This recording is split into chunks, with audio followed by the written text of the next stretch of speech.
Hi, everyone. Welcome. We're so excited that you're here with us today. I'm Leslie Deslies. I'm with the SVA headquarters team, and I lead our corporate partnerships and relationships. We're thrilled to have two members of the RTX team here today. They have partnered with us to host this webinar for several years to help folks get ready, especially for NatCon, but whether it's internship season or, different roles that you're applying with, we want to give you the resources to help you get your resume ready and tell your story and present yourself. So I'm going to turn it over in a second here to Gary and Stacy from RTX. They'll introduce themselves. Want to let you know that we have both a chat function and Q&A function. So while they present, if you'll utilize those, send through any questions, and we'll address those as we come up, but then as they come up, and we'll have some interactive Q&A time at the end. So look forward to hearing from the team. Gary, Stacy, turn it over to you. Awesome. Thanks so much, Leslie. And, thanks for everybody for their time logging on tonight. This will be my fourth SBA NatCon. So definitely looking forward to seeing everybody there. Definitely think it's an awesome mission that Jared and SVA have, giving back and lifting up the student veterans and the veteran community. So it's something that I'm very passionate about, as well as my entire team, to include Stacy. Retired from the Air Force, and then have been with RTX for about 4 years now, going on 4 years. And then I'll turn it over to Stacy, and so she can do a quick intro, and then we'll get into the slide deck, and then we'll answer any kind of questions that you guys have whatsoever. It looks like a pretty small audience, so no questions are basically an ask me anything about resumes. The purpose of this call is to be able to empower you to come to the SVA so that you can meet with us and any of the other employers and be a little bit better prepared to make that good first impression, to be able to put your best foot forward. Stacy? Well, I'll round out Gary's intro for himself. Gary leads the RTX military programming on behalf of RTX. I work alongside Gary with RTX with a focus with Raytheon. As most of you may know, there's a huge great deal of business with the veteran community and Raytheon. I too am an Army veteran, 5th generation, go Army. Won't hold it against you if you're not. And I've only attended SVA one time, and that was last year in Colorado Springs, Colorado. What a great, impactful conference organization this is on behalf of or for student veterans. It's much needed. And to Gary's point, we're going to give you the perspective of what to essentially cater your resume to, but also kind of give you tips in terms of, making yourself a bit more competitive. Gary and I have participated and led past collegiate conferences in the space of engineering where, one conference can draw in close to 15 to 20,000 students. And so there's a great deal of competitiveness for roles. So we'll give you some insights so that way you guys can be just as competitive or even more competitive, seeing how you're also veterans. So good luck to everyone. Awesome. And then with that, let's go ahead and go to the first slide, please. And so we'll just talk a little bit about what RTX is. You may or may not know that business. We were formerly known as Raytheon Technologies, and we are made up of a bunch of world-class aerospace and defense industries, industry-leading business units. So from left to right, we've got Collins Aerospace, formerly known as Rockwell Collins. Again, a lot of mergers and acquisitions in the defense industry. If you are a military veteran yourself, you've probably touched a Rockwell Collins radio, or worked on a Pratt & Whitney engine, or worked on a Raytheon system or effector. And so those three world-class business units have come together to form Raytheon Technologies, and then we rebranded. So when you hear RTX, think of those products that we support. 185,000 employees worldwide, $80 billion in sales last year. And so we are one of the world's largest aerospace and defense contractors. And one of the great things about that is you can start your career in one business unit, end up in another, and then end up in another. So I started my career with RTX at Collins Aerospace. After a 20-year career in the Air Force, split between ISR and recruiting, and I landed on the mission systems recruiting team for Collins Aerospace before coming over to the team. So often kind of like you PCS, but you stay within the Army, you stay within the Marines, the Navy. It really gives you an opportunity to move throughout the different businesses. So that's one of the really great things about working at RTX. One of the other really cool stats, it's not just military. We do support a lot of the commercial aviation. And so 60% of the world's aerospace is managed by RTX systems, and every second a plane carrying our technologies is taking off.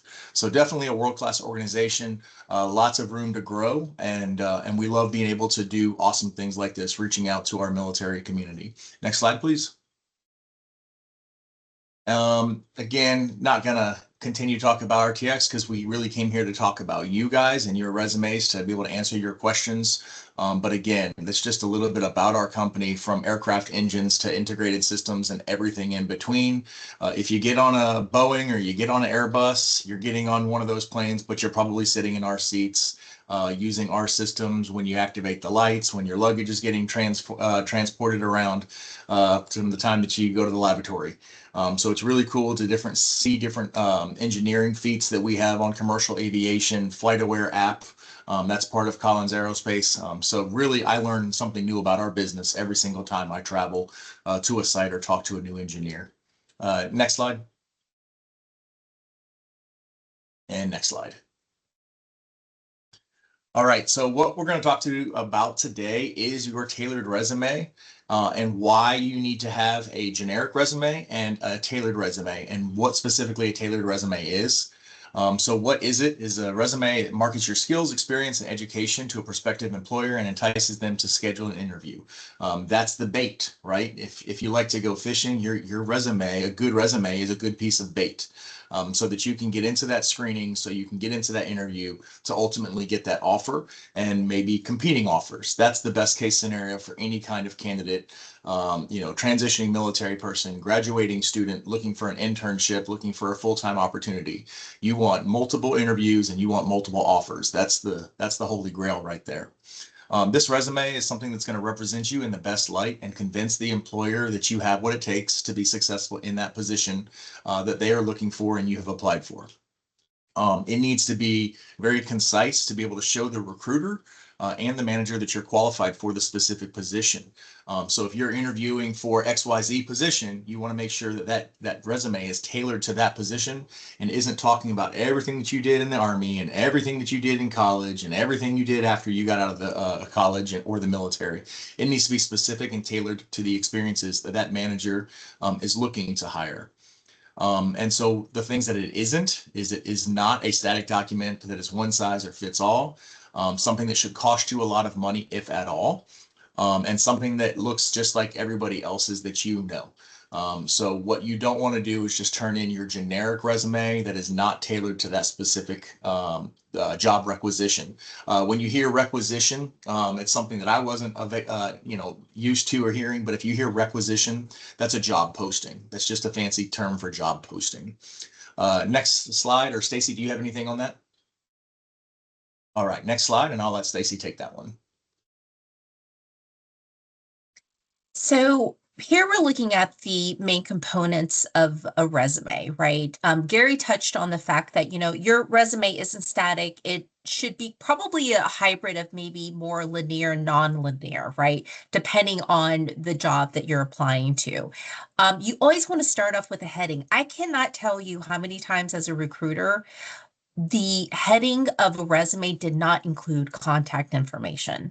And so that is very advantageous. You start with that because when you head off with a resume that doesn't have all the basic requirements that a resume should have, that's automatically a turn off for the recruiter. And remember, At many points in the job application, you will have to get past the recruiter in order to get to the ultimate decision maker, which is going to be that hiring manager. So you always want to make a very good first impression.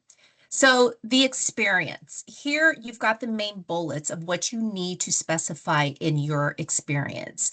Gary just, stressed the fact that your resume has to be targeted. You consider that, an average recruiter probably has anywhere between 20 to 25 active requisitions that they're recruiting on that can bring in anywhere from 20 to 45 applications in a week on each position. And what we like to tell people is that first 50% of your resume should be honed in and targeted to the job that you are applying to. Grab that attention of the recruiter so that way that recruiter can go on and say, you know what, I'm going to keep reading this and then I'm going to pass it on to my hiring manager. Achievements and qualifications. Gary brought up another good point. You don't need to specify every single military achievement or qualification if it has nothing to do with the job that you are applying to. If you're going into network engineering and you got an achievement award for, being a platoon leader, really, that's great. We love that for you. But does it resonate or will it resonate when it comes to the hiring manager or recruiter? Probably not, because they're going to be trying to figure out what a platoon leader is, let alone why does this achievement have anything to do with network engineering. Education is also another very important thing. If your education doesn't necessarily lean on the education required for that job description and is, you went to school to become, quartermaster, to become a water treatment specialist, but you're now a network engineer, you probably don't need to include that education in there, right? Because it has really nothing to do with the job that you're applying to. Security clearances.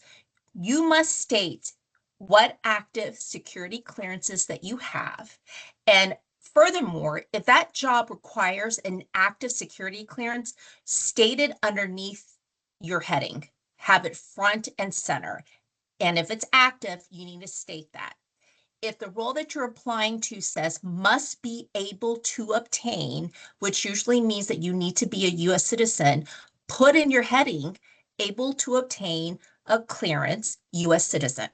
The more information you can give in that first half of that resume, the better off you're going to be. If it says must have active clearance, but you don't have an active clearance, I would still put in your heading holds, inactive DoD clearance, because sometimes the roles may be able to seat you for clearance. You never know. Okay. So the more information you can put in that first 50%, the better off you're going to be. Next slide. Yeah, great point. And then while we're still on that slide, Stacey, or you can go ahead and go forward, that's fine. Back to the education portion. For a lot of our SVA participants, you're going to be graduating this year or in future years looking for internships and co-ops. Make sure you're capturing which year you're going to be graduating. If you haven't already gotten your degree, you want to make sure that you're capturing graduating May 2026, graduating 2027. That way, when you go there and you're talking to a prospective campus employer or a campus rep, they know, hey, this would be a third year intern or this would be a first year intern, because that is the way that we do ours. Certain programs are looking for somebody graduating in 27. Certain programs are looking for people graduating in 28. Excuse me. So just make sure that you have that on there as well.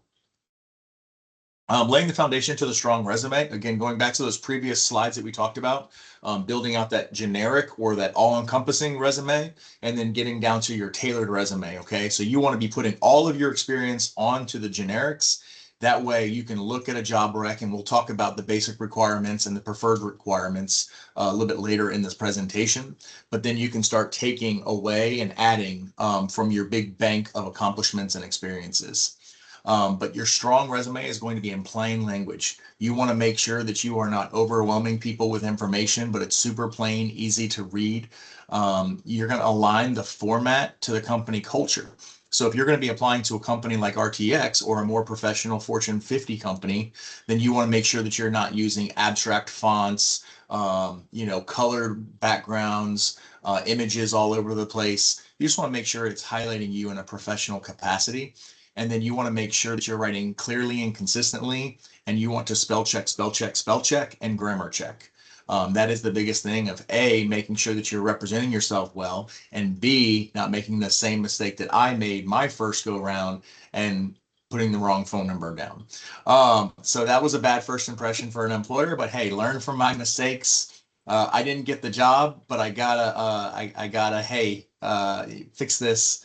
It's a bad thing for the recruiter to call you to tell you have an offer and only for you to find out that they can't get a hold of you. So, learn the lessons from us. Don't repeat the bad things. Next slide. And then utilizing your professional network. That is one of the most undersold skills that are out there that veterans can utilize. So the likelihood of you knowing somebody who knows somebody who is in the business is definitely high. Veterans, we've got LinkedIn, we've got social media. We meet a lot of people. Unfortunately, we lose contact with a lot of the friends that we serve with, but we have a built-in big network. And so you really want to build that network, but you want to be very deliberate when you are building your network. Don't just go on to LinkedIn and start clicking connect with a whole bunch of people. You want to be very, very deliberate on who you're connecting with and what your ask is, or who you're following. You want to reach out to them and provide, why are you trying to connect with them, or asking for a referral, asking for, an introduction to somebody. I can do that, but I can't do it as well as somebody else that's in that field. So if you're trying to get into a systems engineering field, that's not me. I'm HR, I'm TA, I'm a program manager. I'm not going to be able to tell you about systems engineering at an XYZ site.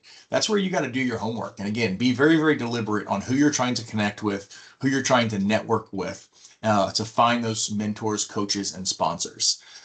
People don't have all the time in the world, but if you are deliberate in your ask, you are polite and professional, and you're not coming across as needy, but coming across as respectful of their time, 9 times out of 10, they're going to get back to you. It might not be today, might not be tomorrow, but people are willing to help out, especially in the veteran network. Consider where to find them. Again, we talked about LinkedIn, we talked about social media and things like that.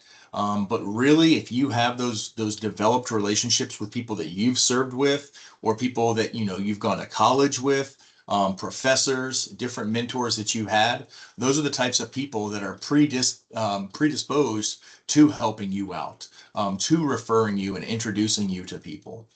And then the other thing is, once you've developed that network, you can ask for candid feedback from the qualified sources. And when I say qualified sources, that's where I go back to me and Stacy. Stacy and I are qualified sources for TA and different things that we are the subject matter experts on. And we can look at it and say, yep, you look good to a software engineer, but we're not going to be able to go in depth. What you want to connect with is somebody that's in your field.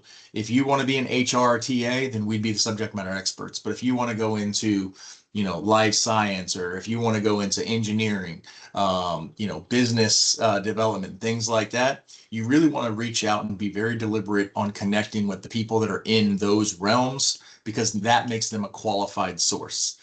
We all know the term barrack lawyers. They weren't good while we were in the military. They're not good, they're not good when we're trying to get out of the military and talking to people that really don't know what they're talking about.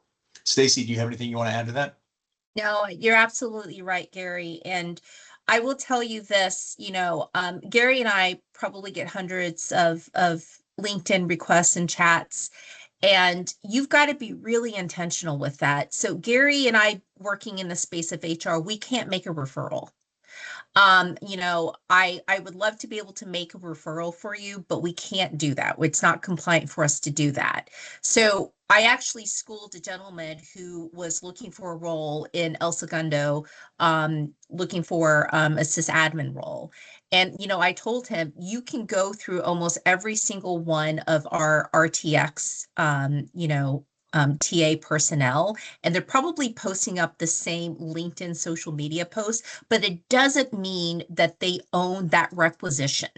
So we have, I think, close to 250 TA personnel across the entire RTX who focus on various points of the business and who don't have ownership, let alone any decision-making factors to be able to prompt you in front of that hiring manager. I will tell you this, when I have someone that comes to me, and this happened before, a network engineer, he sent me over his resume and he sent me the job description and he wrote a detailed message in terms of for every single job description qualifying point, his experience in every single one of those points. And he made it equitable. He showed where he solved problems. Moreover, he had the clearance to sit with that role. And I ended up showing that hiring manager the message as well as that resume. I could not ignore that because he hit all the right points. And he literally applied the night before, found me, and I sent him over and just said, hey, don't know if you knew this gentleman had applied, but wanted to share this message with you. And immediately that hiring manager said, yes, let me talk to that person, type of thing. So you've really got to stand out. And it doesn't mean, hey, Stacy, I'm interested in this role. I get those messages all day. And it's like you're making me and forcing me to do the work for you. And that's not how networking works. You have to do the homework. You have to prompt that action. Yeah, perfect. And so let's go ahead and move on to the next slide. And that kind of takes us to, getting started. And so I hope everybody on the call is going to be able to make it to Colorado, to swing by our booth and to introduce themselves, and we can sit down and kind of talk about your resume, what you're looking for, and so that we can kind of talk about where we want to vector you and help you out. But so to get started, we do have that careers.rtx.com. So Stacy, if you want to drop that into the chat, or do you have the slide pulled up to where you can do that? I think I can. Let's see here. Yeah, I got you, Gary. All right. And then, so Stacy also dropped another link in there. And so that is to join our military pipeline. That gives you the opportunity to put your resume in there. And then we're going to probably select the first 10 people to register on that. And we'll schedule some time with you if you are going to be able to make it to Colorado to sit down and look at your resume and say, hey, I would suggest you kind of move this around, or let's highlight this over here. But just to be able to give you a little bit of dedicated and personal time. And then if you go to our military website, that's going to be able to have a job guide. And that hiring guide is, it's designed for us by the veteran recruiting team, but that's, maybe RTX isn't where you want to end up, or maybe there's just not an opening right now. Those are going to be tips and skills and insights that are going to help you at 99% of the businesses that are out there. And so again, I'd love to hire every single other veteran and fellow brother and sister in arms. But the fact of the matter is it's all about timing, and sometimes timing isn't right now. And I want to help, prevent underemployed and unemployed veterans as much as possible. So definitely take a look at that website, download that hiring guide, and hopefully that can help you out as well. Next slide, please. All right, now we're going to start talking about military skills and translations. And so on the website, it is not perfect. I'm going to preface it and say that it is not perfect, but it's pretty good. And so what you'll do is you'll go in there and you'll put your AFSC or your MOS or your Navy code, Coast Guard code. I was Air Force, so it's an Air Force specialty code. But if you put your job in there, then what it will do is it'll start pulling up some jobs that may or may not relate to you. And so what you want to do is you want to look for those jobs, and the ones that, hey, that sounds interesting. That's what I want to do. That's what I'm interested in doing. What you want to do, and next slide, please. It's going to take you to, he's got moved out. All right, so let's back up one slide. Sorry about that. Jace's giving me dirty looks. I'm glad she's off camera, I bet. So that's going to pull up some jobs, and we'll put a pin in that conversation for now, and we'll talk about that after we get done with AI. But just know that when you use that job translator tool and it starts bringing up some jobs, then that's going to help you. That's going to help you kind of narrow down when you're trying to find, oh my God, there's 3,000 jobs that are open. What job should I apply for? We'll look by your job code. You'll look by your region that you're trying to find employment on, or where you'd be open to relocating. Do you have a security clearance? You can search by all of that stuff. Stacy, I think the next slide is AI and utilizing ChatGPT and things. So I'll turn it over to you because I know that you are well versed on all that stuff. I don't think we have a choice, right? So AI, machine learning, it's here. We use it every day here at RTX with our own AI platform. We call her our intern Zeta. So if you guys are thinking, you know what, AI is a phase, oh, it definitely is not. It is here. It's not going anywhere. And the thing about AI is it's not so much of what AI produces, but it's the input that it captures, right? It's the user, right? So be very cognizant and do your research. Do your research when it comes to utilizing AI for your resume, upgrading your resume. Gary and I currently work with the Leadership Development Program, and we've encouraged, our leadership development program in the veteran space to utilize AI because they're going to be targeting, several roles, and we show them how to take the job description and target around their resume, right? Around their general master resume. So be cognizant of the fact that, AI, again, is only as good as the prompt that you give it. And there, oh, good. I'm glad you put that link. I was going to refer to a LinkedIn article and you already have it in there. So AI can be that career concierge for you. But also, you cannot copy and paste the output of AI. You're going to have to read it, right? Understand that, recruiters and hiring managers know that people are using AI, but you don't want to make it so in their face, right? You don't want to showcase that, you're having to lean on AI for your resume. You can't really speak for yourself, right? And there is prompt for that as well. I do suggest you go to YouTube University. There are some great videos there that can get you well versed with some basic prompts. If you can just understand how to use those basic prompts, I was doing one. Gary and I have been, we're salespeople on behalf of the SkillBridge program. We had to create a digital strategy, and I literally told Zeta to act as a sales engineer and gave her a prompt in the vein of, acting as a sales engineer, what can be impactful to, attract, programs to SkillBridge, right? So you want to think, act as a career counselor, type of thing, and prompt it to what it is that you're looking to do. And Gary and I found a free upgrade for ChatGPT for veterans and transitioning veterans. It's there in the link. Please take advantage of that. It's going to save you a couple of $100s a year if you take advantage of that league. It looks like there's some AI in the chat room. Go ahead. I just thought that was funny, but we're talking Otter AI is basically transcribing, so it keeps notes and everything like that. Nice. Oh, I'm done here. Go ahead, Gary. All right, next slide. All right, awesome. So what we were talking about earlier is the basic qualifications that you have to have, the job description, and then the qualifications we prefer. Since harmonizing the different business units under the Raytheon Technologies and RTX banner, we've come to a synchronized and harmonized job posting. And so this is what you're going to see on all of the 1,000 jobs that we have posted, at least in the United States. You're going to see a basic job description, and then you're going to see the qualifications you must have and the qualifications we prefer. And so the difference between a preferred qualifications and a basic qualification or you must have is very simple. If you do not have a must have or a basic qualification, we cannot legally and compliantly pass your resume and application over to the hiring manager for review.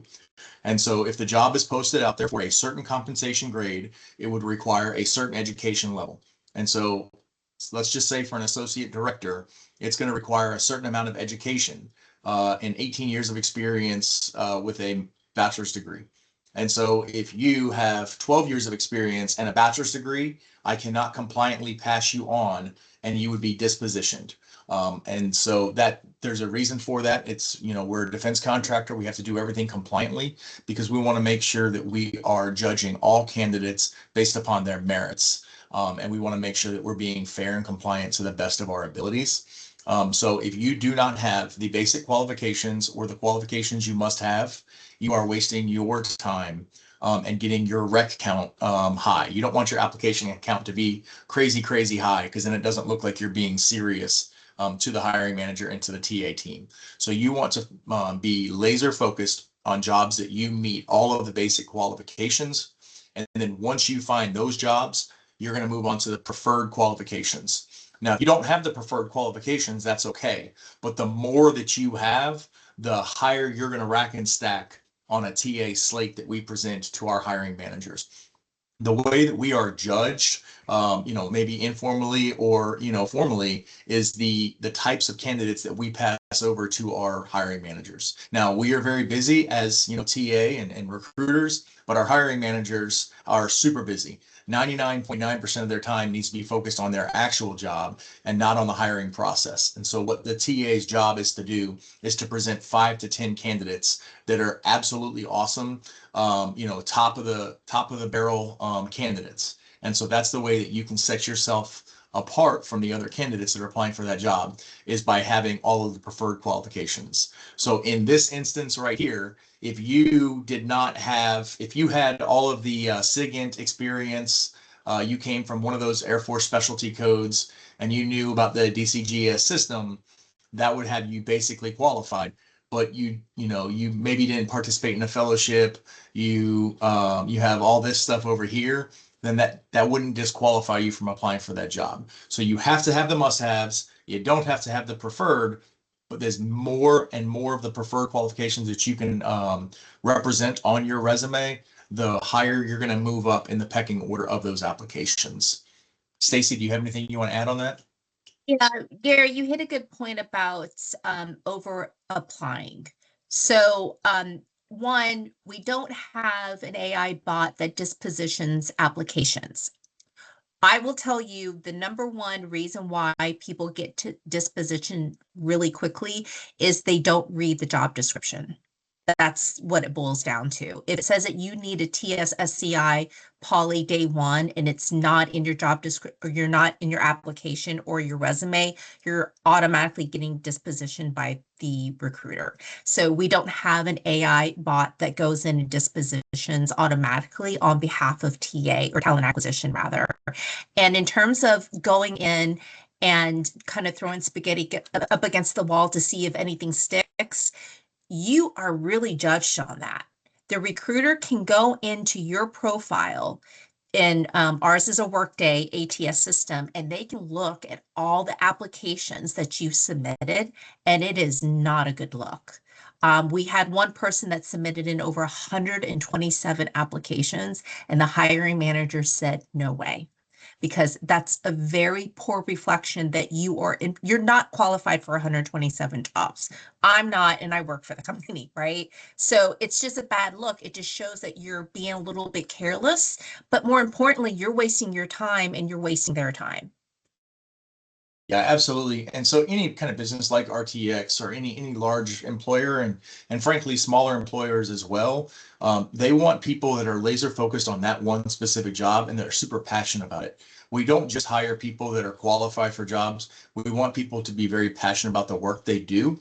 And so by you just canvassing a whole bunch of applications in there, it can kind of give you a bad reputation. So I don't want you to put one application in and pray to God that's the one.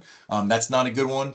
But you don't just want to be easy button applying, easy button clicks, all that.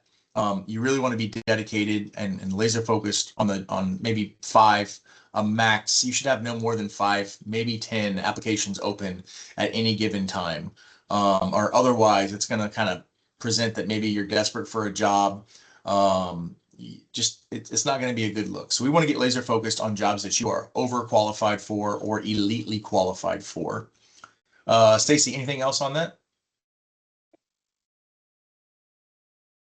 All right, next slide.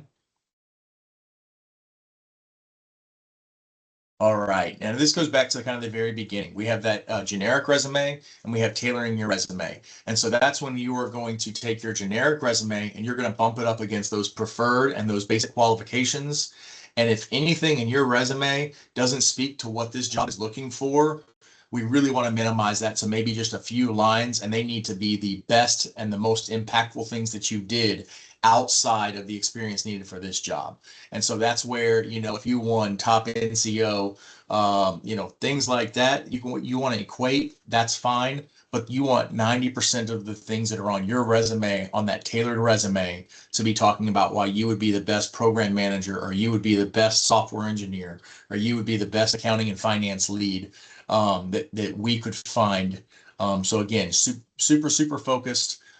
Everything on your resume, 1 to 2 pages, maybe 3 pages. You do not want anything more than 2 unless you've got 20, 25 years of experience that you have to capture. So again, you want to be super streamlined, super focused, high impactful stuff up top. Again, your clearance, your education, all of your certifications, things like that, they need to be up top. Recruiters have anywhere between 50 to 45 seconds to screen for basic qualifications before they position somebody. So again, you don't want a recruiter having to go in there and hunt and peck to try to find the things that are basically required for that job. Stacy, anything you want to add? You good? Oh, yes. I'm sorry. I said no. Yep. Okay. Good to go. All right. Thank Next you. slide.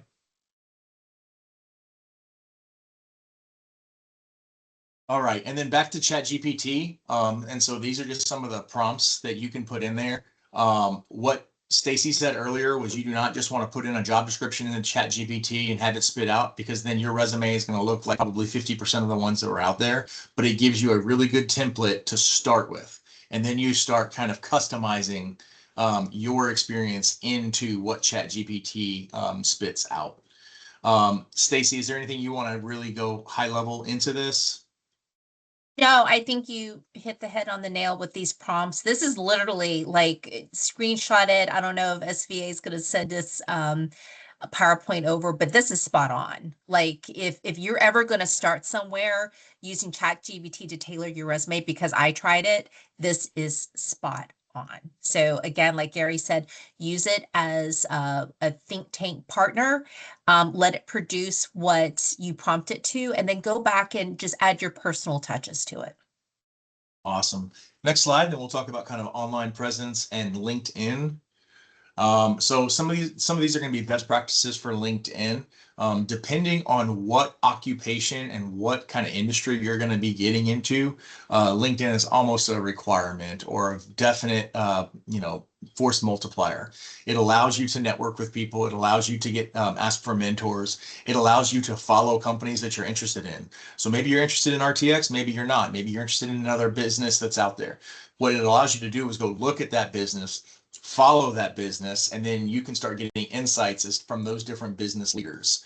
You can start to learn common current events, or contracts that were just awarded, or big giant things in the company that are just going to give you knowledge nuggets, so that when you're sitting down with the recruiter and having that first screen, or you're having an interview, well, now you can basically take that interview, the information you know about the business, and then put yourself in the business in that interview with that current event that you've done.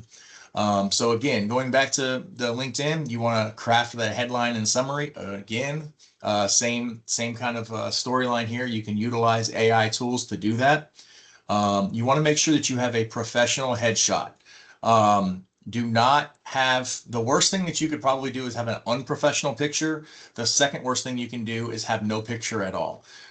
It really sets yourself apart to be able to have that professional headshot and to know who the person is. There is a lot of stuff going on right now with operational security and fraud and impersonation.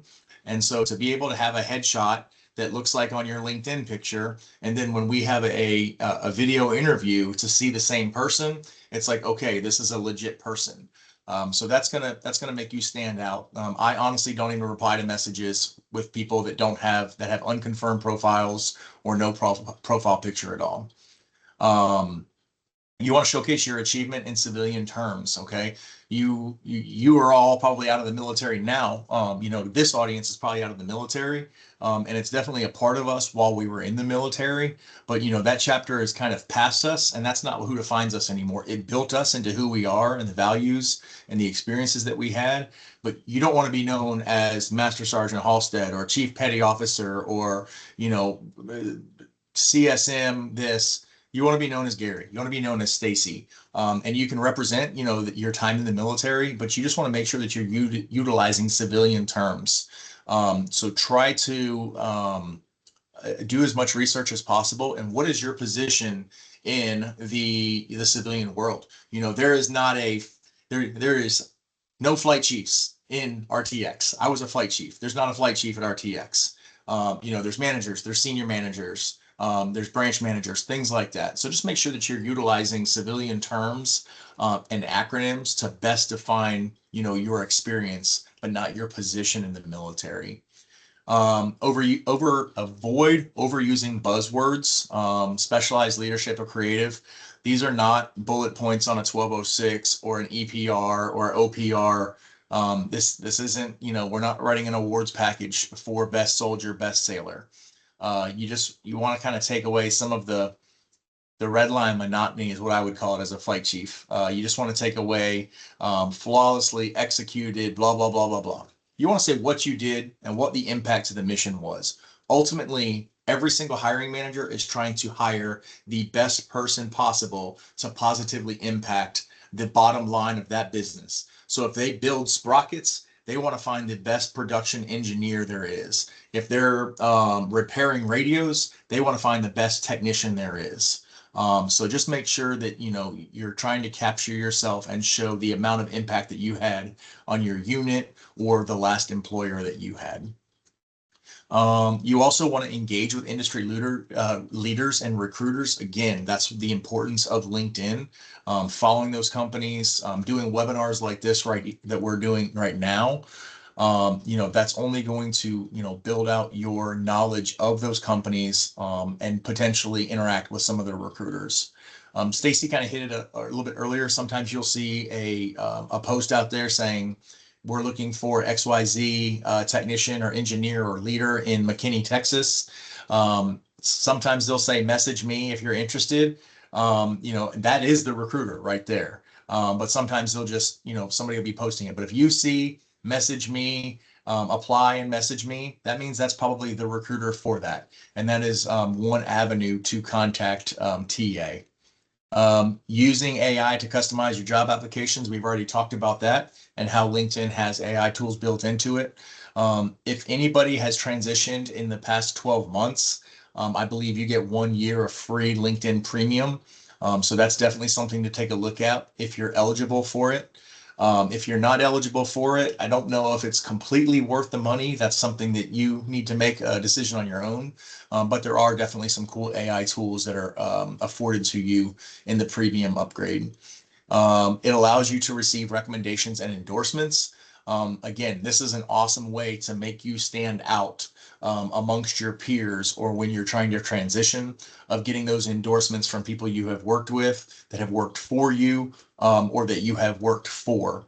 That definitely makes you stand out, especially if there's a sourcer that's trying to find candidates. If they're trying to find a unique niche skill set, and I come across somebody that meets all the skill sets, and then I see just glowing reviews up and down, people that have worked for them, they have worked for, and then peers. That's an ideal candidate right there that has glowing reviews from, up, down, and lateral.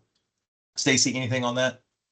No, that's perfect. And I would say be mindful of your digital footprint. Gary brought up a good point. A lot of companies are facing imposters in terms of, applying real positions, but not real people applying to roles. And so talent acquisition and hiring managers are having to kind of put their sleuth hats on and kind of do some digging on these individuals, and digging in the vein of looking at social media footprints and digital footprints. So just be really mindful of what your footprint might be showcasing. And also, if someone from a company has reached out to you from a Gmail or Yahoo account, they're probably not with the company. So, I can't tell you, probably in 1 week length of time, I get probably a dozen emails or inbox messages from LinkedIn from people who screenshot, stacygarnett@gmail.com. Just be mindful, and I guess common sense should tell you, RTX probably wouldn't support a Gmail account. So I'm grateful for the people who brought it to our attention. But at this point, if you're getting anything from like UPS recruiter, but it's from a Yahoo email, it's probably not legit. Yeah, no, great point, Stacey, and thanks for bringing that up. I just shake my head. I get mad. I wish that LinkedIn could do a little bit better job of scrubbing sometimes. But if you see any messages or posts or anything, I'm not going to say it will never happen, but the likelihood of my CEO reaching out to anybody is slim to none. And I see so many posts out there on LinkedIn talking about, I'm the senior vice president for XYZ. Please send me a message. It's very, very, very rare. It's going to be a TA. It's going to be a recruiter or a talent acquisition person that would be reaching out to you. So if that happens and they send you to a RTX website, that's a whole lot more legit. But if anybody reaches out to you with anything that does not say an at RTX or at Collins or any of the other companies, if it's not a private domain to like sva.com or edu or something like that, but a Gmail, a Yahoo, a GroupMe, those kinds of public domains definitely should be putting up your spider senses and some red flag warnings just to be a little bit more protective, or just ignore them. Let's go to the next slide and talk about compliance, because that's always everybody's favorite topic when it comes to applications and interviews. So I alluded to it earlier that we try to do everything in a compliant fashion. The Office of Federal Contractor Compliance Programs is basically the quality assurance for the United States government, defense contractors, or any contractor to make sure we're doing things in a compliant, ethical fashion. And so the key points of that from a talent acquisition or a recruiting process is we have to keep basic information and keep uniform criteria, adverse impact analysis, and compliance reviews. So we want to make sure that all 500 people that apply for this job, the high likelihood is the one person that was offered the job and the 5 people that were interviewed for it statistically stood out as better candidates than the people that did not get the job offer. And so we basically go through an audit and a review every once in a while. And so that's why it's so important to tailor that resume. If we fail an OFCCP audit, nobody goes to jail, but I'd probably lose my job if I was the one that was not being compliant. And ultimately what happens is RTX could be given fines or penalties to where we cannot compete on programs. And that would be very, very bad for our business. That's how we make money.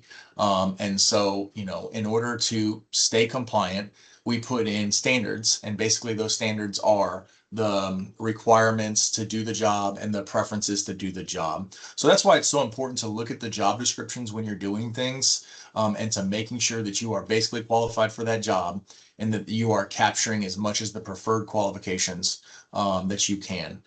That's kind of takes me back to a few things that aren't in this slide, but it kind of comes up.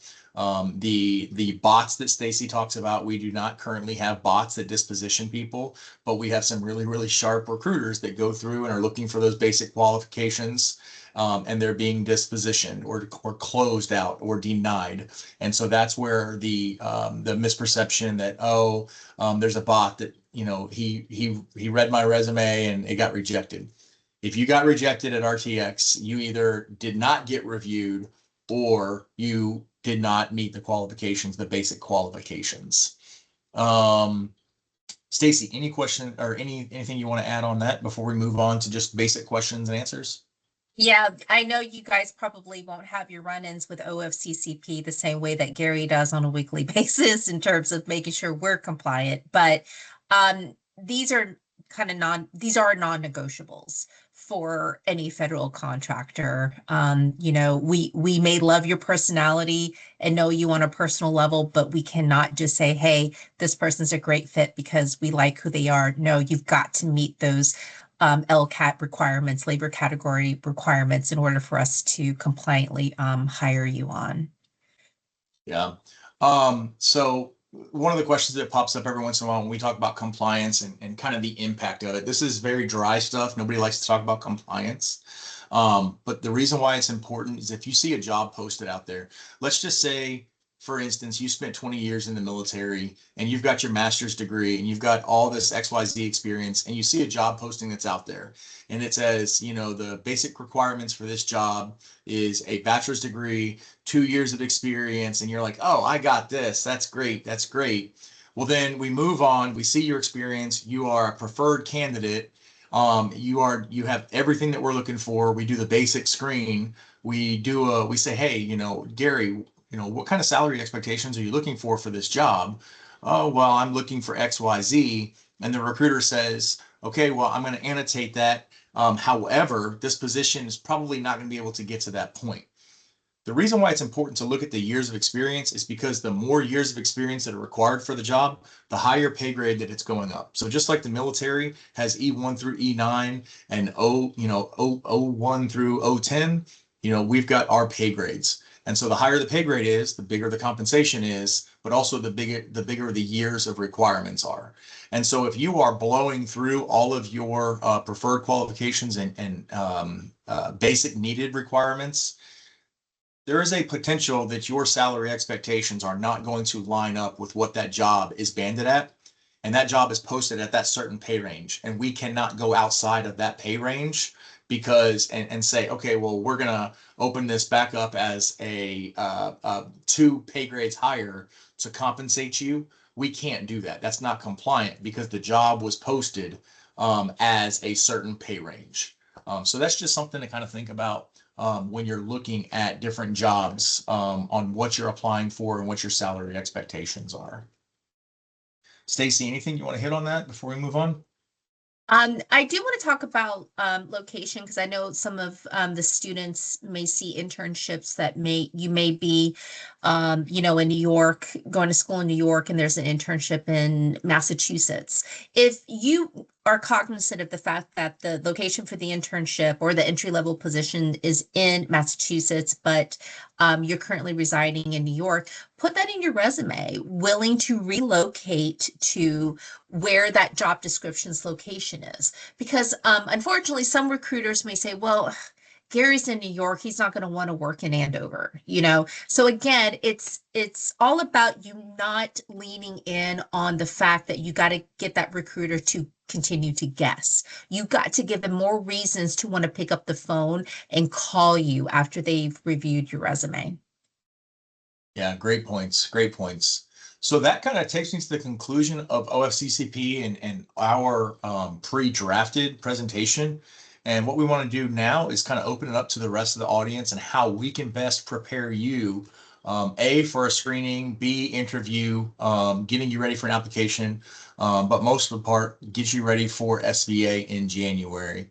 So that you can come to our booth or any of the other booths that you might be interested in and to be able to put your best foot forward. Are there any questions or concerns, rumors that you've heard, experiences that you've had in the past that you would like our input on? Again, we are not the god of the interview or the resume, but we can definitely give you a bunch of experience on what we have seen and helped people with. Or does anyone want to practice their elevator pitch about themselves?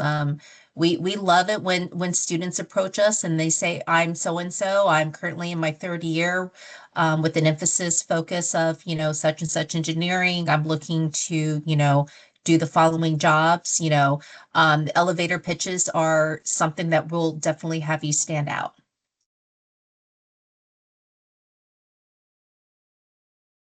Not everybody at once now. I have a question. Can you hear me? Yeah, go ahead. Yes. You were mentioning the achievements in civilian terms, and I was just wondering what kind of achievements would you say would be relevant. Say like if you like got early promoted, would that be considered something to highlight in a resume? Because it's kind of hard to translate, and I have trouble finding ways to translate that to civilians. Yeah, so to be honest, I mean, it's definitely an achievement and you could put it on there. I just wouldn't want it to be one of your major impact ones, because what you're trying to do, again, back to what is the hiring manager trying to find? The hiring manager is trying to find somebody that has made the greatest amount of impact at their former organization or their former unit, but their former business, and how they are best going to impact the bottom line, the productivity, the organization, or whatever job they're doing for the position they are being interviewed for and applying for. And so I don't know if selected, early promotion, below the zone, outside of cycle, that doesn't really show the impact. The impact would be, what did you do to have your commander or your staff select you over the other people that were up for that promotion? What impact did you have on your unit that you were selected? That's what I would want to highlight. All right. And make it quantifiable, right? What is a quantifiable, whether it's a metric or a problem that you solved, right? And unfortunately, Maria, you got to make it make sense. You know what I'm saying? We love the fact that you got early promotion, because we know, in the military, that's a really hard thing to do. But would a program or hiring manager get it who's never served in the military? No, they won't get it. What is your area of focus, if you don't mind me asking? Business administration, leadership Okay. management.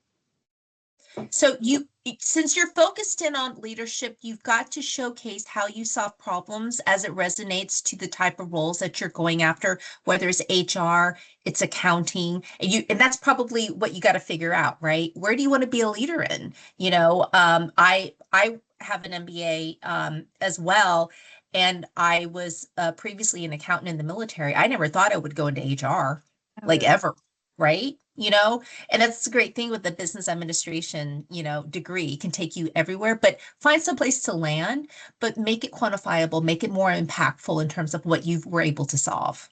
Of course. Thank you. Awesome. Thanks, Maria. And then I'll get to Crystal here, and then we will get to you, Corey.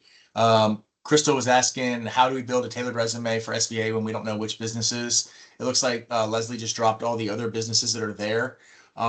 So, again, build that shell resume, that master resume, have that on your laptop. I know it's cram packed and you're going to be doing a lot of stuff there.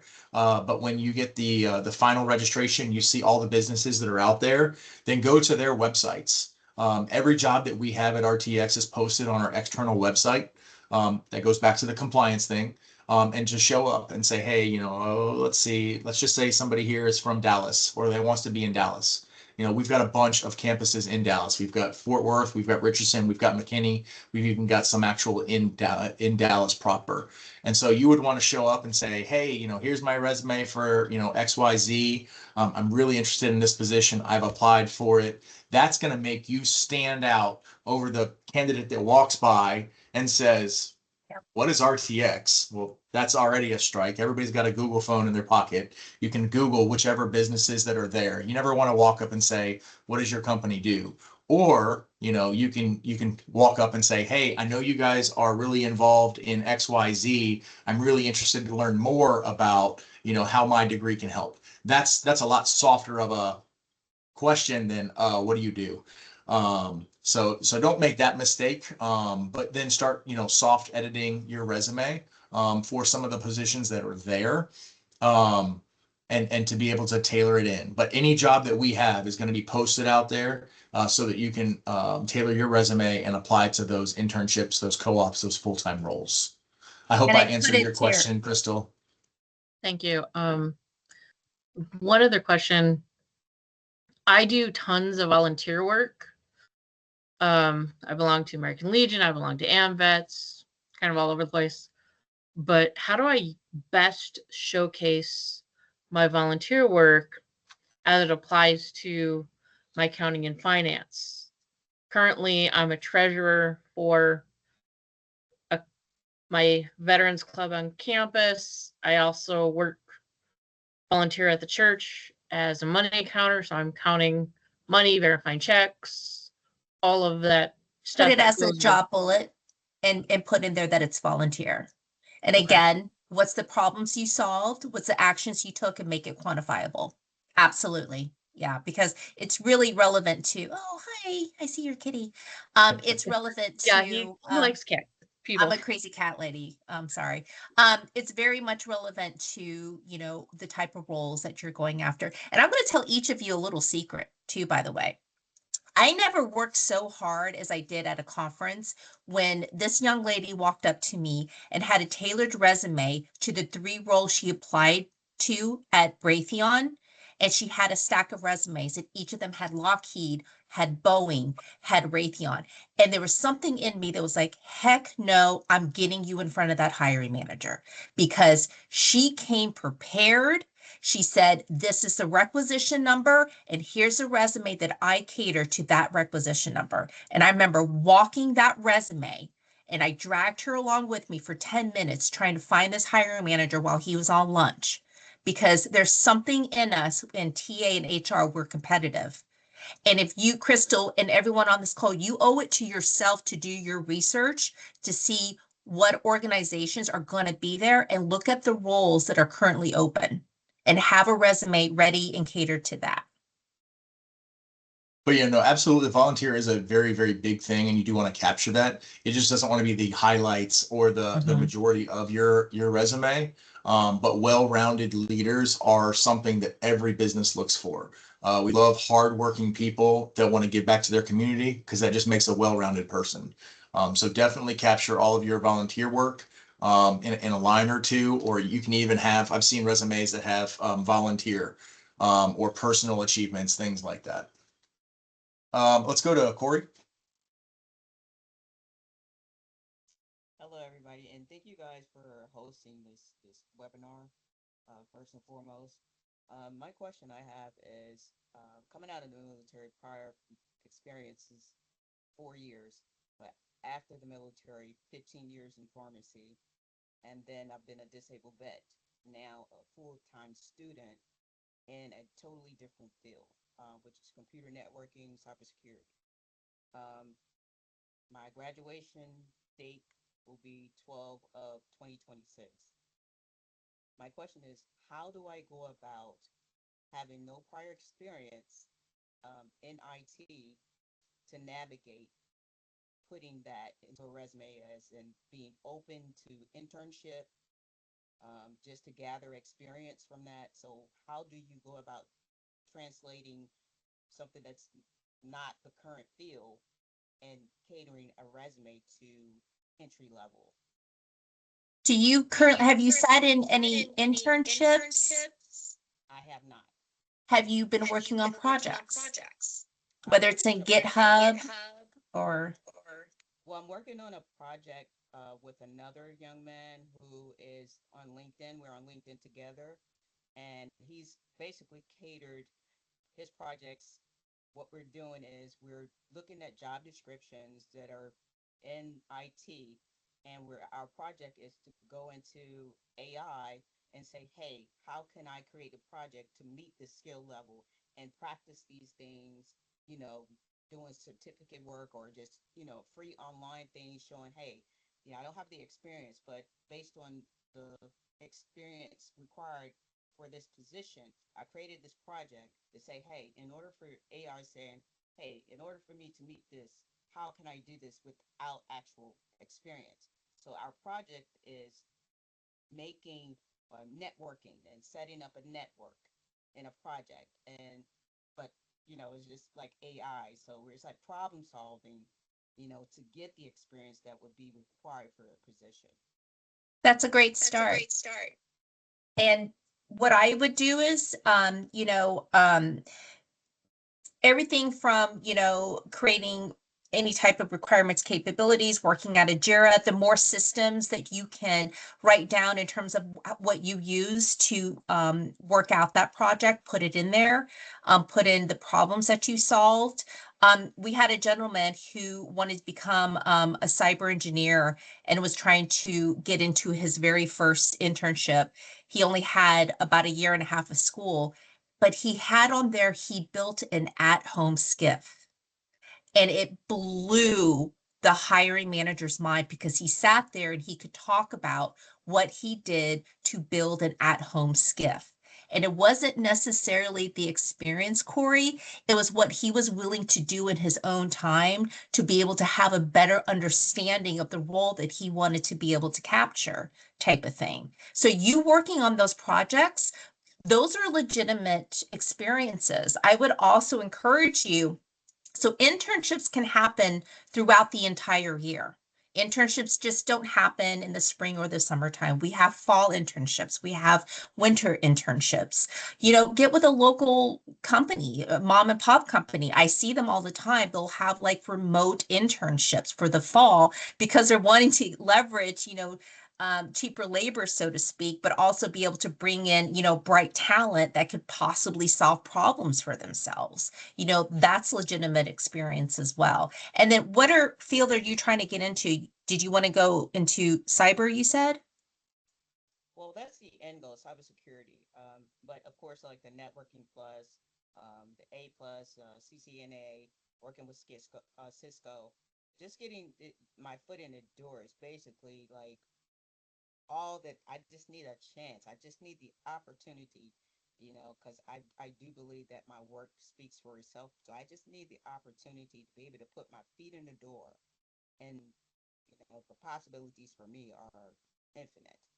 But just being And able so to you've been getting your certifications too, correct? I'm working on the certification, taking the exam, so I'm prepping for quite a few of the certifications. You can easily, there's so many cyber security analyst roles entry level that just needs that Sec Plus.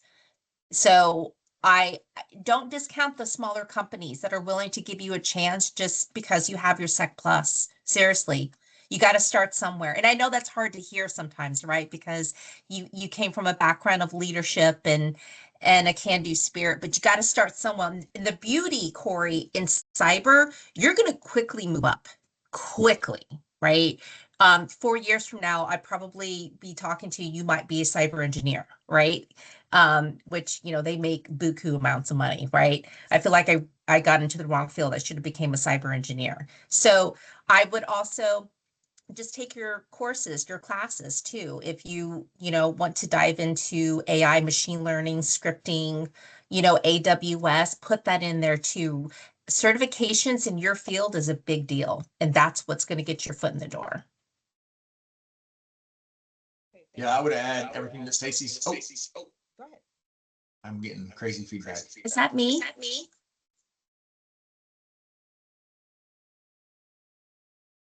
All right, so everything that she added, but getting experience and certifications. So maybe RTX isn't right now. Most of the hiring managers that we support are looking for, multiple years of experience, especially on defense programs. It's hard to get on a defense program without experience. It's kind of the chicken versus the egg.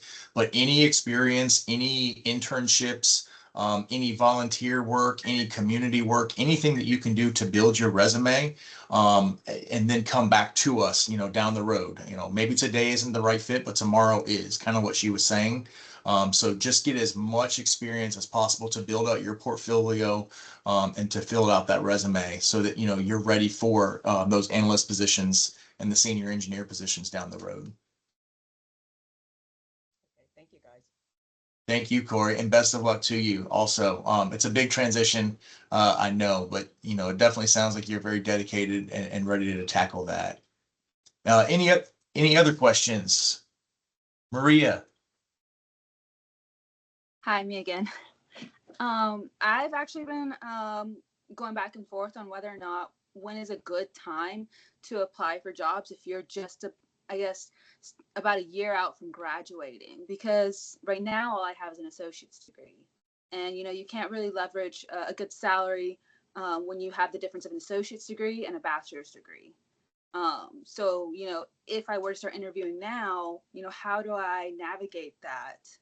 Um, if I am expected to graduate in October, for me personally. Yeah, absolutely. So if you are a full-time student and you are in school and graduating in, say, October, then what you would want to be doing is looking for jobs that have, again, basic and preferred qualifications. You're going to be looking for the jobs that require a four-year bachelor's degree at a minimum, and then the years of experience that you're looking for. Okay. And then again, it's relatable experience. So, if you did 10 years in pharmacy for the Air Force, but you were, kind of going Corey's route, getting a science and engineering degree in computer sciences, it's going to be the degree and the years of experience. Probably 3, maybe 4 months out. No earlier than that, because they're not going to hold the rec for you. And I'm just speaking for Collins and RTX. But generally that's going to be across the industry. The mandate that we have from the time that a recruiter gets the job, they really want it done in 53 days. That's kind of the standard that we want to have, from the job being open in our system to the time that we post it on our careers website, to the time that Maria sees the job, gets excited about it, crafts the resume, applies for the job, gets the phone call from Gary. Gary talks to Maria. Maria tells Gary that she's interested in the job, what the requirements are. I say I'm going to pass it over to the hiring manager. The hiring manager says, I like it, screen an interview. We set the interview. We do the entire interview panel. Sometimes we do a second interview, and then we go back to the offer. 21 days later, you're starting. So they want all of that in 53 days. Anything after that is smacking of the hands of the talent acquisition department saying, what are you doing? Why are you taking so long to get people here? So if I were to select you as a primary candidate and you were 4 months out, it probably would not go over very well. Okay.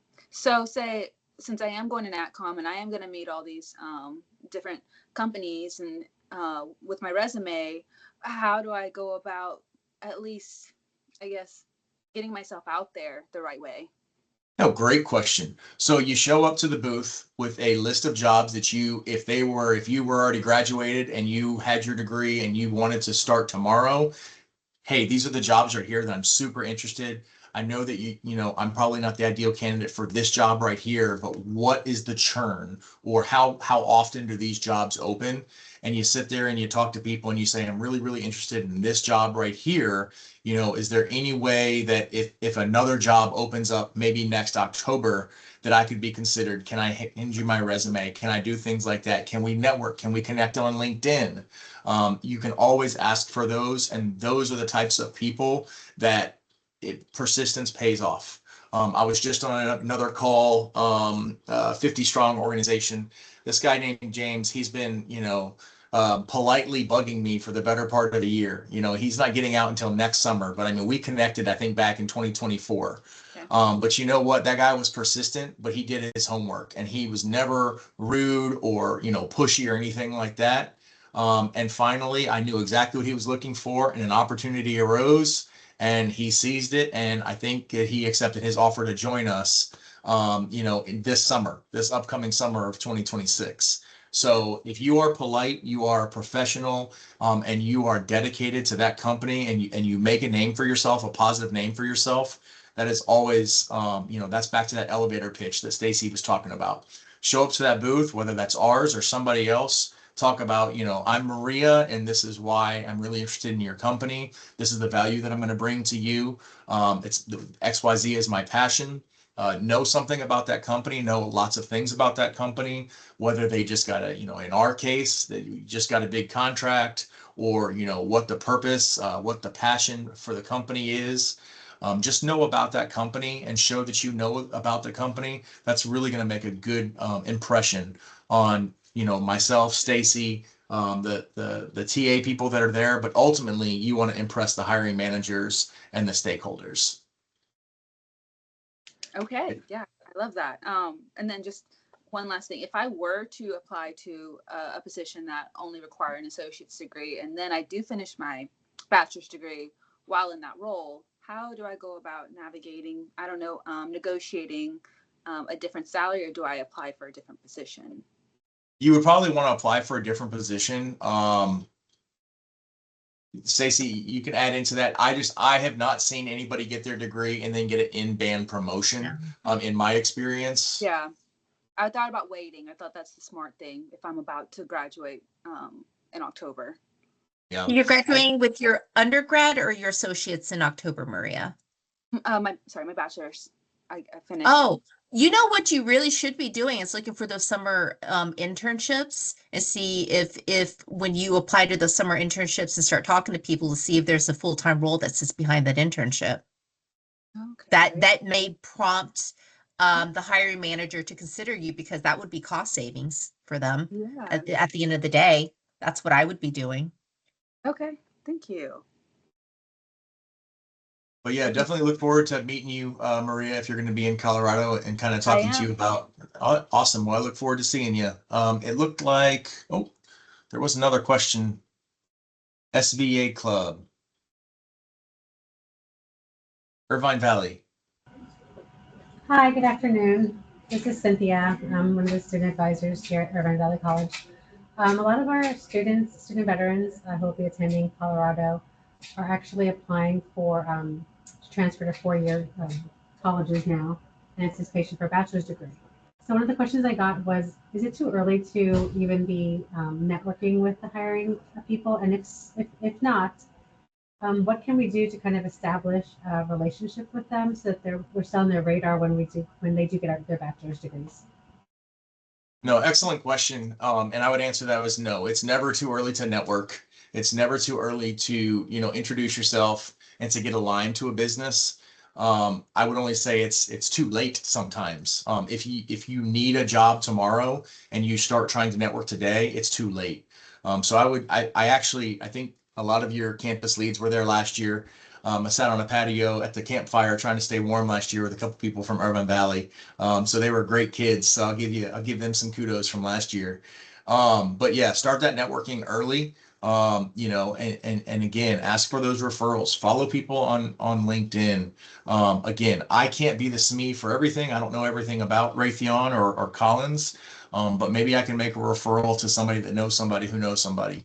But the more people you know in a business, the more that's gonna come to the LinkedIn feed, the more information that people are gonna get about a business, and the more opportunities that are gonna come into their feed. So definitely, I would encourage all of your students to network with as many different people as possible, not just Stacy and I, not just RTX people, not just one company, but get into the entire industry. And network with as many people as possible. I network. Stacy makes fun of me, but I try to network with every single person, every single business out there. Just A, I'm a friendly guy and I like to meet people, but B, I like to learn things. I know a lot about Lockheed Martin. I know a lot about Boeing, but I like to, and they're in the same industry as us.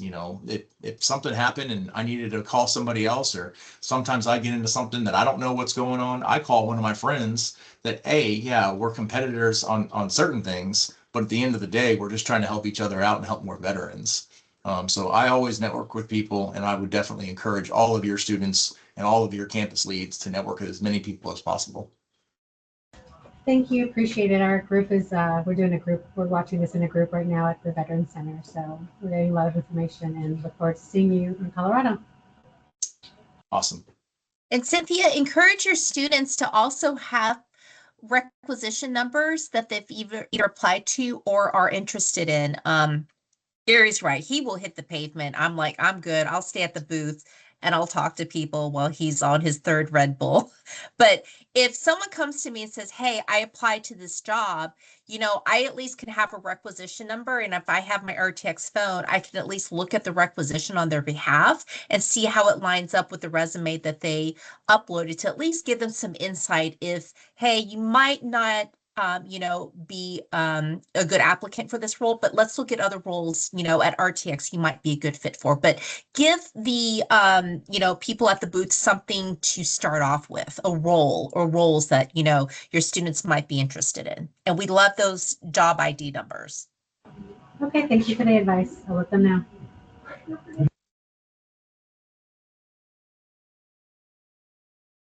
Any other questions? Myths? Ask me anything.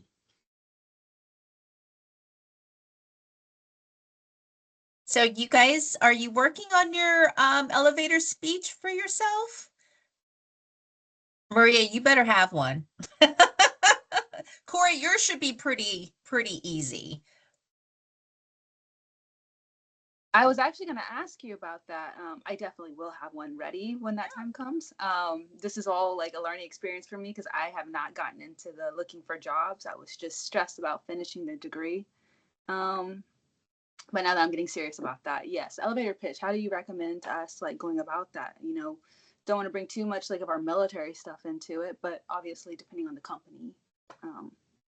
How Well, would you do want to, I feel like you should mention, you know, you are a veteran, you served however many years or what branch of service, and, showcase what your area of focus is, whether you're graduating with a bachelor's, undergrad, or graduate's degree, and what industry or area of focus you're looking to pursue within that company. Now, if you come to RTX and say that you're looking to become an architect, we're going to be like, high five.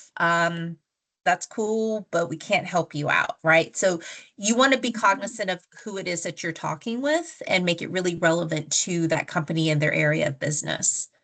Okay.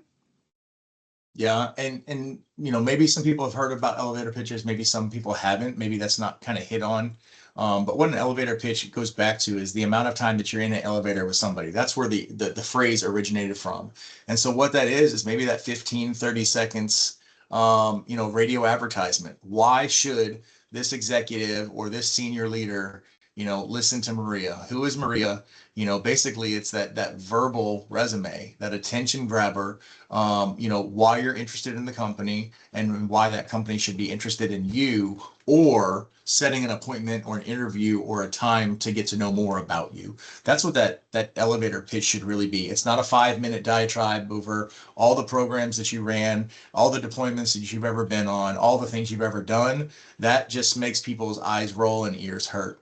But really just, what's that attention grabber as to what you're trying to do, what you're looking for, why you value that company, and why the company should value you. And definitely work on it, because it's weird. Being in the military, you don't really think about the things that I do. I led a team, but we did this. But now it's the opportunity for Maria to really stand out from the crowd. And it's not about what did your squadron or your battalion or what did your branch do? It's what did you do? And what did you do for the business in the past or the organization in the past? And why are you the best candidate? And sometimes there's going to be an elevator pitch for a job that's not out there. But down the road, hey, I remember this person. Yeah, add me on LinkedIn and I'll accept it. And so that's what that elevator pitch is. It's just that personal brand message for yourself. Ian. Hi, good evening. I have a question about interviewing. Do you have any tips or suggestions if you're like scared, like for just if you're not a good interviewer, I know I'm not the best at interviews, like you struggle with it, like shyness, how to, any obstacles, any tools. There's videos out there. Yeah, there's absolutely tools, man. And I like to talk and I like to, interact with people, but when the lights are on, you're always going to have a little bit of a shyness. But the more comfortable you are with your answers, the better you're going to do. And so there are tools out there. You can Google or use AI. What are the most common behavioral and knowledge-based interview questions? There's matrices and all the different situations that you can put out there. And if you know your answers ahead of time, you're going to do a whole lot better. And so, ask yourself a question, and then somebody just took the words out of my mouth, but talk to yourself in the mirror. Ask your question, videotape yourself. Have other people, ask you questions, and treat it just like it's the game. I don't know if you ever played a sports, but you play like you practice. And so, have your friends, have your significant others ask you questions, and then treat them just like they're the executive or the hiring manager. Don't treat them like they're your roommate or significant other. Videotape, yeah, Benito, videotaping yourself works great if you're by yourself, because then you can record the session and then you can critique yourself and see Is my pacing right? Is my posture right? Am I deliberately thinking about these questions? You don't want every single question to be pre-recorded and pre-rehearsed, but you want to know what you're going to say. If they say, what's the most impactful thing that you did at your last organization? You don't want to sit there for 30 seconds and be like, oh, gee, what did I do? You want to be able to say, hey, at my last organization, I did X, Y, Z. Some of the, AI. Some of the biggest questions that you are going to get asked are situational questions. So if you were in this situation, what would you do? What is the biggest impact that you had on your former organization? What is the one regret that you have at your last assignment? Or what is a trial or a tribulation that you overcame at your situation? Um, when did you face adversity in your last? I'm trying to think, Stacey, I'm trying to think of the interviews that we went through this spring. What are some times that you faced adversity and how did you overcome them? So it's going to be a lot of questions to where you don't want to have it rehearsed 100%, but you want to know exactly what you're going to say. And the more that you do that, Ian, the more comfortable you're going to be. But interviews are made to be uncomfortable because if you are interviewing for the right job, you're going to be in a little bit, you're going to be outside of your comfort zone a little bit. Otherwise, you're not interviewing for the right job. You should always be a little bit uncomfortable. That means you're moving up in responsibilities and breadth of knowledge. What system? Oh, thank you. Stacey, what were you saying there? So if we love problem solvers at RTX, and again, if you can make your interview answers be quantifiable to problems that you solved, go into depth in terms of what systems did you use, methodologies did you use to solve those problems. We use what's called the core operating system, which is essentially Lean Six Sigma. If you bring that up, that you use that methodology, it's going to prompt the hiring manager to say, oh, well, you can understand how we solve problems because that's essentially our core operating system. So you want to kind of not say, well, I was able to save the company, $150,000 by doing, by implementing this new accounting system. You want to go a little bit more in depth. How did you identify the problem and why did you choose that system? What brought you to that solution type of thing? It's about being quantifiable because they'll be able to see that you're being very intentional in your work. People are going to know if you're blowing smoke up their hiney butts.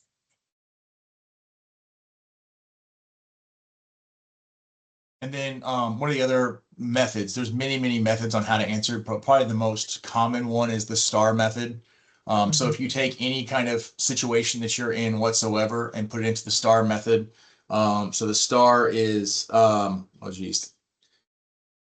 situation that you were in, the tasks that you were given, the actions that you took, and the results that were the accomplishments of the actions that you took. So if you can basically formulate every single question that you did into the STAR method, that is going to give you a lot more confidence in your answers and your responses. And you're not going to ramble because sometimes you can ramble. Mm-hmm. And Ian, research the company. It really amazes me how we talk to service members and we tell them we have the Patriot missile system. So like, wait, you have the Patriot? Like, yes, so research the company. We want to make sure that we're investing in the right people, but you should also invest time to see if the company that you're interviewing with is a company you actually want to work with. So do that due diligence for yourself because the interview goes both ways. You're going to have interviews where those red flags are going to go off in your head and your gut's saying, I don't know about this. Don't be too desperate. So make sure that you understand that interview is for an opportunity for you to also learn more about the company.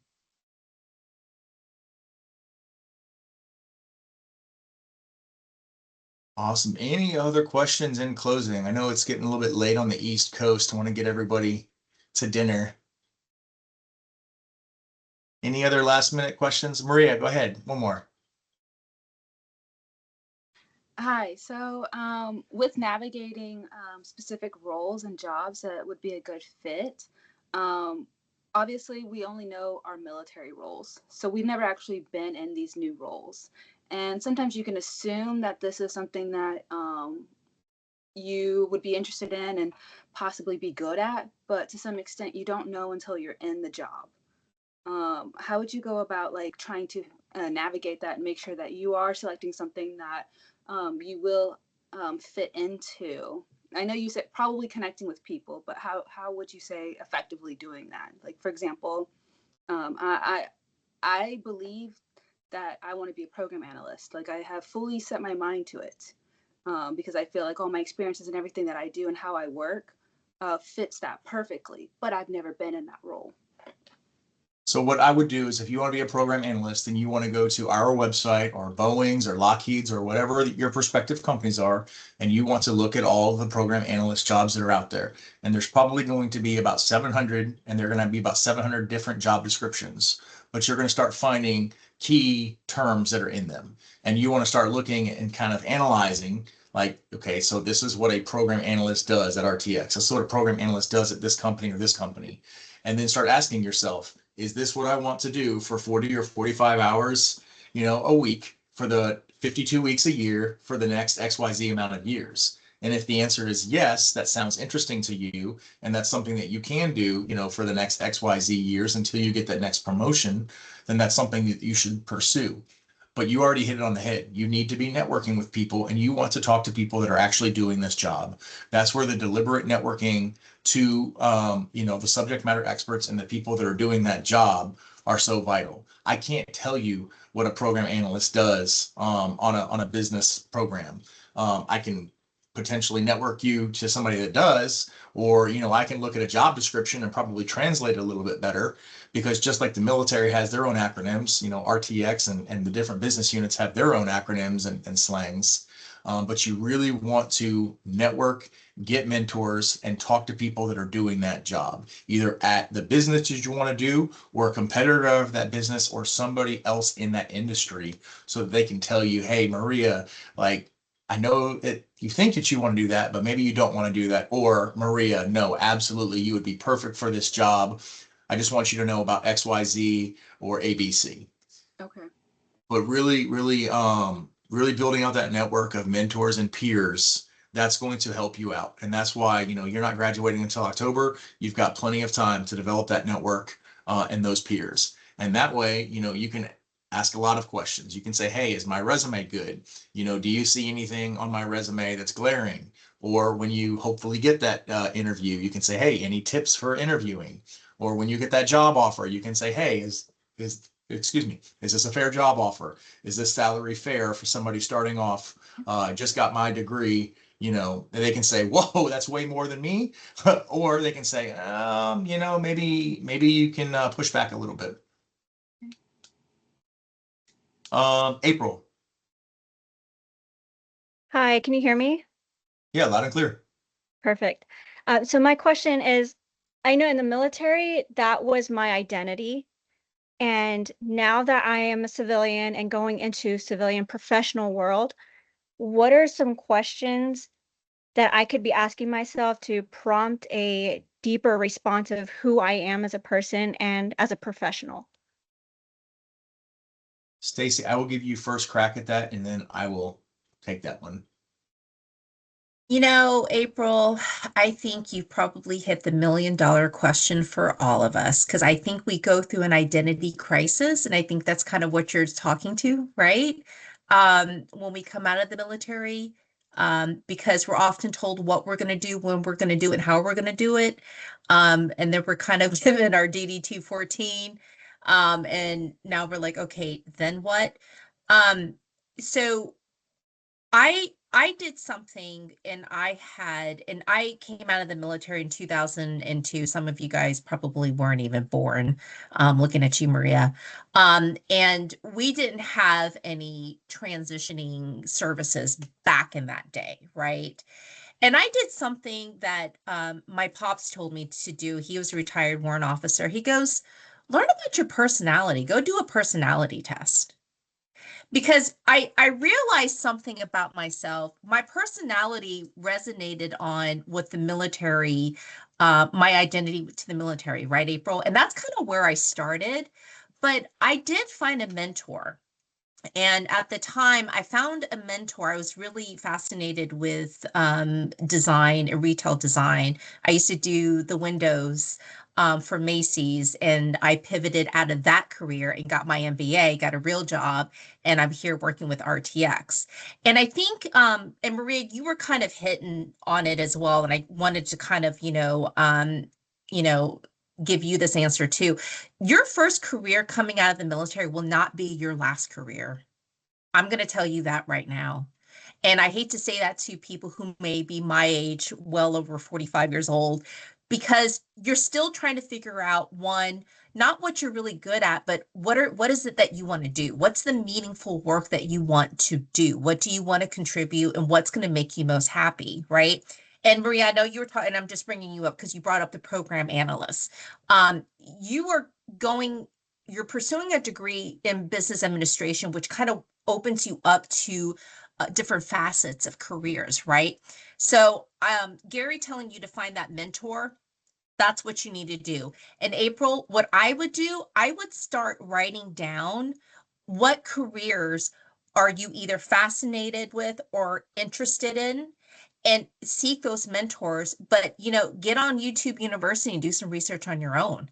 I mean, I think, and I hate to, promote YouTube, but I'm on there when I can't figure out, if ChatGPT or Zeta can't figure out answers for me. I'm like, there's someone on YouTube's got to, know what this is about, right? And I think also, don't silo yourself in too soon, right? You've got to ask questions. But another thing that I want us to hit on is you got to advocate for yourself.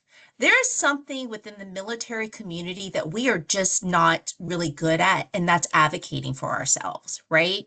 So if you have a plan, and your plan is to become that program analyst, and you understand the steps to get to a program analyst, for instance, and it may not be coming right at the gate that once you get your bachelor's degree, you're going to be a program analyst, but if you can start in this role, you will eventually get to a program analyst. You got to start advocating for yourself. But it is, April, I'm going to validate you. It is relearning yourself. Absolutely. So it's a little bit of soul searching. Fortunately, and I'm not going to say unfortunately, because I think when you go a little bit deeper with yourself and do some soul searching, you're going to be able to figure out a little bit more about yourself, because it is an identity crisis. Like you literally are recreating yourself. But you know what? I think that's exciting. I think that's absolutely exciting. And Gary and I, when we sit down with our SkillBridge interns, when I have a SkillBridge candidate that applies to one of our roles, and I'm doing a screen with them, I'm like, all right, so how many other SkillBridges are you considering? And they're like, well, this is the only one. I'm like, why? Like, you've got one time in your transition to have people fight over you and your skills. You can't silo yourself. You can't put all your eggs into one basket. You don't do yourself that injustice. But get really focused, but you got to sit with yourself a little bit. I had to do a personality test, honestly, April, to figure out what I was good at, what are my strong suits, how do I solve problems? Because unfortunately, the military kind of told me how to do it, and I just listened. I worked in the S1 and S2 shops where there was processes that we had to follow. So there wasn't a lot of deviating away from all of that, right? So you do have to sit with yourself. I would say do a personality test, and try to rediscover who it is that you are. It's not corny, it's real. It's a real thing.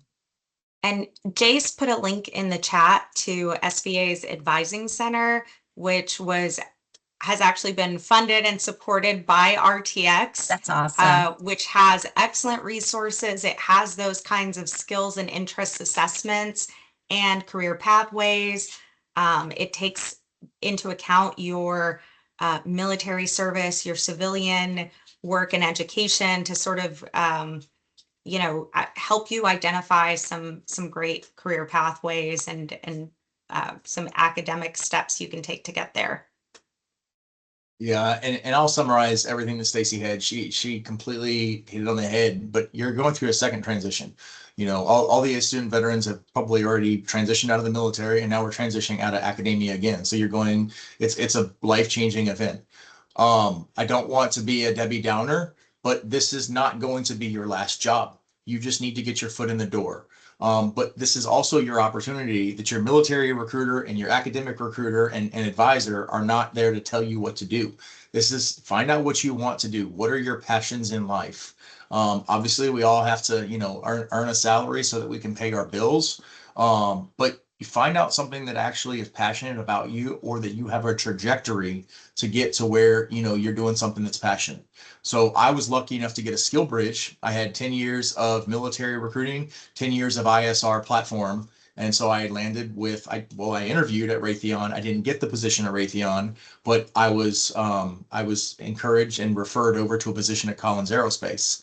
And so that wasn't as a military program manager. That wasn't any kind of leadership ability at all. It was just a straight TA role. So it was kind of, the role was a little bit below what I was doing, but I knew I needed a job. And I had a really, really good mentor at the time who, honestly, I didn't know who he was in the business because I was new. But he asked me the first time that we had any kind of an advisement or a mentorship session was, he says, where do you see yourself in 5 or 10 years? What do you want to do? And it was kind of like I didn't know at the time what I wanted to do. And I said, Steve, I just started. I really don't even know what I want to do, but I know I'm very appreciative of these opportunities I've gotten, yada, yada, gave the professional answer, found out he was the minted vice president of talent for the entire business. And now he's my boss's boss. But he asked me that. He's very deliberate. Like, what do you want to do? You're not always going to be a tier 1 recruiter. You're not always going to be just a recruiter.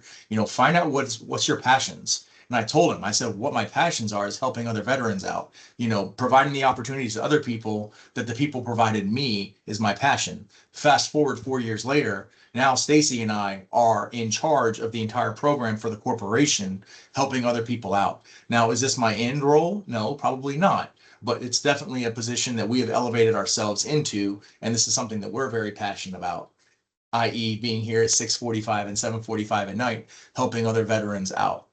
So find out what makes you tick, what makes you, be willing to work long days, put in the work, and go do those opportunities. And it might not be on day 1, but day 1 should lead to day 2 and day 3 and day 4, and eventually you're going to be where you want to be, and you can continue on growing. I don't know about that, Stacy. I think we have time for point. I just want to emphasize, you got to start somewhere. Gary said it took him 4 years. It took me 4 years when I came on as a contractor as well. So you got to be willing to start somewhere. I think we might have time for one more question, and then I'm going to turn it over to Leslie, and then look forward to looking everybody in the eyes here in Colorado. Any other questions while you have us? Awesome. Well, then what I will do, April, did you have another question, or your hand's still just up? Oh, I don't know how to take it down. Okay, no worries. I figured it out. Never mind. All right. Well, we'll wrap it up tonight. I will drop my LinkedIn here in the chat. If anybody wants to connect, Maria, I know you're going to be heading out there. Look forward to seeing you and everybody else in Colorado. I hope everybody has an awesome holidays. I hope we helped you out. Again, we are just one bit of information. The transition and the job application process, get as many mentors as possible, network with as many companies and influencers and SMEs as possible. And really just have fun. This is just another transition, and I hope that you use all of the tools. Definitely utilize the advising center and all of your mentors at SVA and your chapter leads, and just have fun with it. It's stressful, but it should be fun because it's for the first time in your life you get to make those choices to choose your own adventure. With that, I'll turn it over to Stacy if you have anything else to say, and we'll turn it over to Leslie. No, you guys are going to make an impact. You made an impact once in your military career. You'll do it again. And just know you got to start somewhere. The quickest way we see our military veterans get in front of themselves is because they come out the gate wanting that leadership role. And Gary just told you his story. I just told you my story. You got to start somewhere. So do your due diligence, advocate for yourself, and good luck. Gary, Stacy, I just want to thank you all so much for just spending this time with us and for the investment that you guys and RTX just continue to make in providing resources and support to student veterans. We're really just so grateful and super excited to see you in Colorado Springs. Awesome. Well, take care, everybody. Have an awesome, happy holidays, and we'll see you in January. We'll send this slide deck out and the recording to anyone who registered. So thank you all so much. Awesome. Thanks, Leslie.